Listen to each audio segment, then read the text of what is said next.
November 27 പരിശുദ്ധ കന്യകാമറിയത്തിന്റെ അത്ഭുത medal നിർമ്മിച്ചതിന്റെ 194 വർഷം തികയുകയാണ്.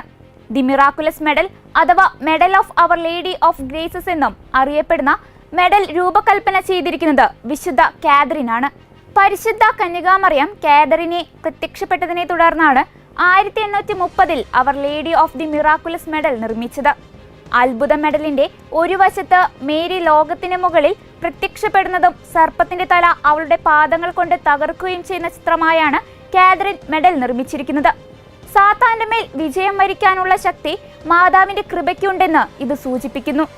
അമ്മയുടെ ശിരസിന്റെ മുകളിൽ കാണപ്പെടുന്ന 12 നക്ഷത്രങ്ങളും വസ്ത്രത്തിന്റെ നിറവും വെളിപാടിന്റെ പുസ്തകത്തിൽ പരാമർശിച്ചിരിക്കുന്ന സൂര്യനെ വസ്ത്രം ധരിച്ച സ്ത്രീയോട് സാമ്യപ്പെടുത്തുന്നു.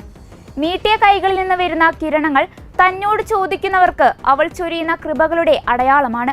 ഓ മേരി എന്ന പ്രസിദ്ധമായ ലിഖിതത്തിൽ കന്യകയുടെ ഗർഭധാരണത്തെ പറ്റിയുള്ള സത്യാവസ്ഥ സ്ഥിരീകരിക്കുന്നുണ്ട്. കൂടാതെ മെഡൽ ദേവമാതാവിന്റെ മധ്യസ്ഥ ദൗത്യത്തെയും സൂചിപ്പിക്കുന്നു. ഭൂമിയെ പ്രതിനിധീകരിക്കുന്ന ഗ്ലോബ് കന്യകയുടെ കാൽക്കീഴിൽ സ്ഥിതി ചെയ്യുന്നതിന്റെ കാരണം അവൾ ആകാശത്തിന്റെയും ഭൂമിയുടെയും രാജ്ഞിയാണെന്ന് നമ്മെ ഓർമ്മപ്പെടുത്തുകയാണ്. മെഡലിന്റെ മറുവശത്ത് പരിശുദ്ധ അമ്മയുടെ ആത്മീയ മാതൃത്വത്തിന്റെയും പ്രതീകമായ M എന്ന അക്ഷരമുണ്ട്.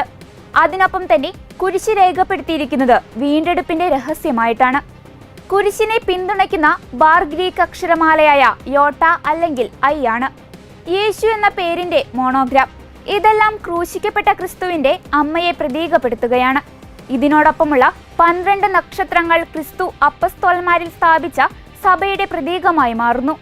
അതേസമയം മെഡലിലുള്ള 2 ഹൃദയങ്ങൾ ക്രിസ്ത്യാനികൾക്ക് യേശുവിനോടും മറിയത്തോടുമുള്ള ഭക്തിയെയും സൂചിപ്പിക്കുന്നു.